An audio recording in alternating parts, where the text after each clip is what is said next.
Hello, my name is Randy Dobson. I'm an instructor here in the Houston, Texas area, and this video will be my third video, three out of three, for an introduction to Inventor software by Autodesk. And again, these three are just to kind of get you acclimated to the software and understanding everything. I know I had started a new. Let me go back to my home here. Uh, to opening up new files. And one window that may come up is this one right here. This one where you can select English or metric. We're going to be dealing with English, but here are the four types of files that I mentioned in the first video, where you've got your IPT, which is your part, Inventor part, and then here's your assembly, to where you take each of these and put them in here. And then of course here's your drawing file where you can actually add notes and whatnot. And then here's the presentation, which we won't be going into in this course, but it's something that you can work on if you want to. But for these types of files, if I come over here and just wanted to open up this one right here, I can set all the, most of your standard attributes and everything will be set. You know, you're looking at something like this, and now this starts to look a little bit more like AutoCAD. But here's where you can do some drawings.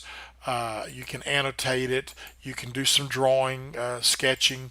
Here's your chamfer, and other commands you may be familiar with. Here we've got some symbolism, so you're not creating blocks. Uh, so this one is a DWG file, as I've mentioned earlier. This is a part file, and this is just a brake pad. If you've worked on cars, you've seen a brake pad before. But let me change that visibility a little bit. Well, I'll just leave it up there.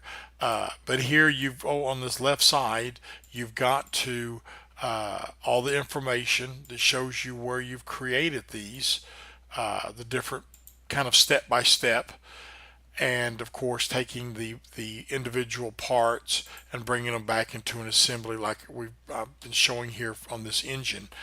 Uh, I do recommend that you go to the classroom and look at the files. I will have a, um a couple of files, a couple part files, and a couple of actually just one assembly for now, so you can kind of take a look at them and get a feel for them. Work around with some of the commands you may know, some that you might not.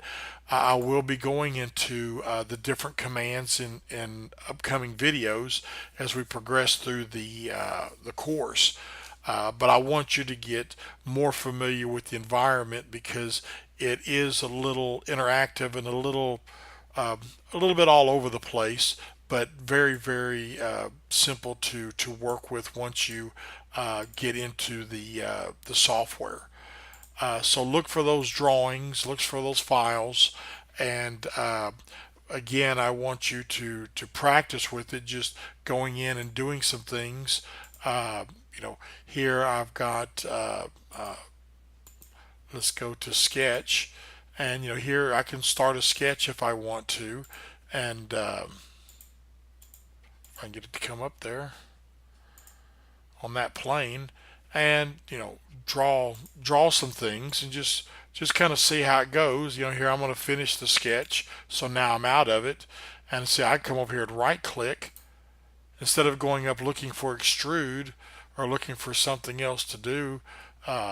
I can come over here and put a constraint on it. I could free rotate it if I wanted it to, um, make it a little bit larger, depending on where you're at in the different commands. Here I want to edit the sketch, so it takes me back to this, and I can actually just click on it.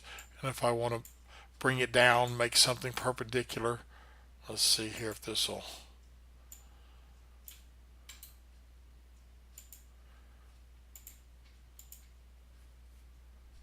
Yeah, I'll just leave it alone like that, and place component. I'm actually not going to place the component. So what I want to do is actually I'm doing something in assembly, and as you can see, running into a few little problems which I like to show sometimes.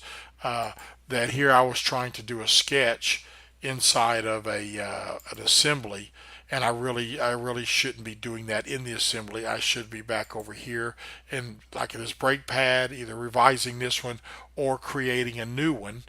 I can come over here to create a new part file and then just go to start 2D sketch, pick this plane and do a rectangle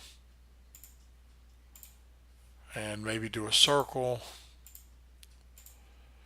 And again, the exact distances are not necessarily as important because you can come back and like here, I can modify it if I want to, but here I'm just going to hit finish sketch, and now I'm in the out of the sketching, and I can right click and either do a new sketch. I could do extrude to where I want to pick this one and just say 1 inch is fine, hit enter, and there I've got that extruded. And as you can see, it took away my rectangle because I made it not part of the part. If I wanted to keep them both, then I would have done extrude, pick this and pick that, hit check mark, and then they both would stay there. So again, down here is where your files will be listed, and you can have different files open. As you can see, I've got an assembly, a part, and a drawing file opened. I could also do a presentation if I wanted. That these interact with this over here with this information. And again, I just want you to, for the first little bit, is to take these existing files I'm going to put up and do your best at kind of getting familiar with it as I upload the videos for the different commands that you will be using. And that concludes this video. Thank you.